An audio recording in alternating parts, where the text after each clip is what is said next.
Très chers compatriotes, nous voici pour la troisième fois au rendez-vous de l'histoire. La première fois, ce fut en ce beau jour du 30 juin 1960.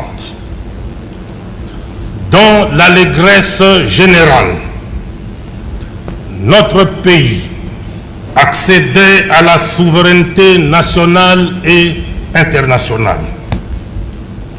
Mais ce fut également le début de la difficile naissance d'une nation et l'apprentissage laborieux de l'exercice du pouvoir.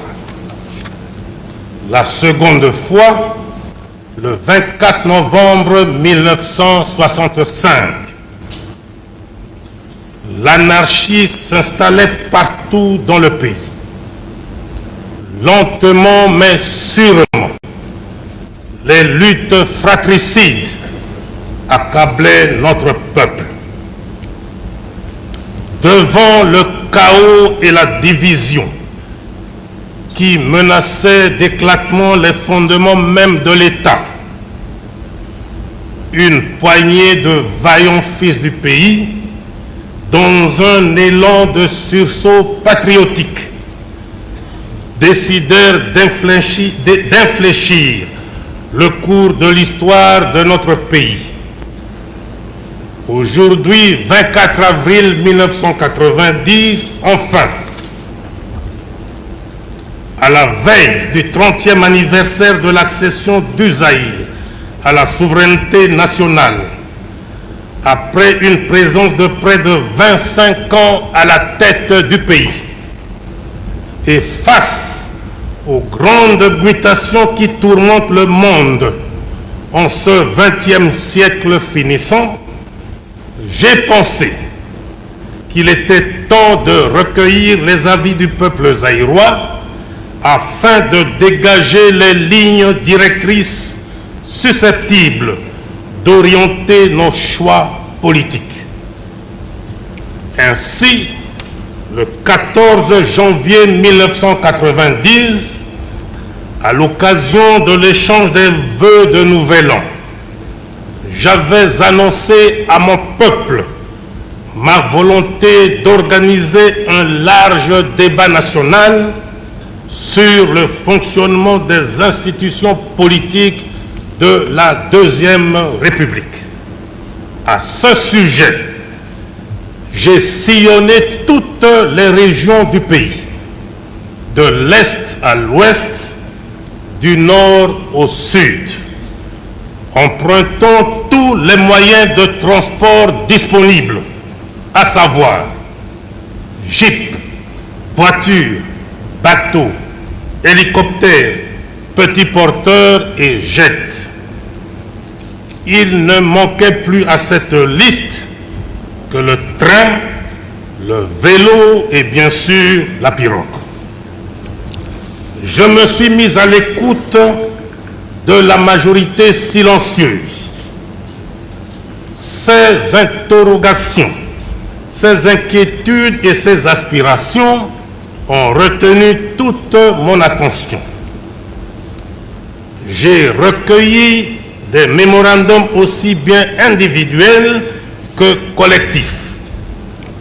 J'ai reçu en audience différents groupes socio-professionnels tels que professeurs, missionnaires, opérateurs économiques, médecins, avocats, fonctionnaires, chefs coutumiers, femmes commerçantes, étudiants.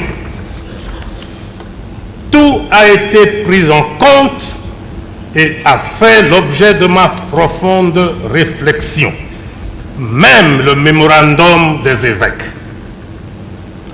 Je voudrais saisir l'occasion que m'offre cette adresse à la nation pour remercier du fond du cœur le peuple zaïrois de l'accueil chaleureux et patriotique qui a été réservé à moi-même et à la maman présidente.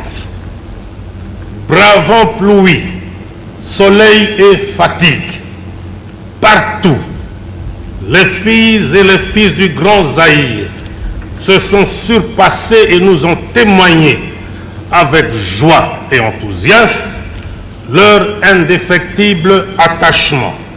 J'en suis profondément touché et je leur resterai infiniment reconnaissant. Je me dois également de féliciter le peuple zaïrois pour son sens élevé du nationalisme et sa maturité politique. En effet, durant toute la période de consultation populaire, en dépit d'un battage médiatique d'intoxication et de démobilisation que de mémoire de chef, je n'ai jamais connu au Zaïre, le peuple zaïrois a démontré une fois de plus qu'il n'était pas prêt de régler son mode de vie sur la base de la manipulation et de la désinformation. Très chers compatriotes, 30 ans après l'accession de notre pays à l'indépendance, nous sommes aujourd'hui à la croisée des chemins et devant des choix nouveaux.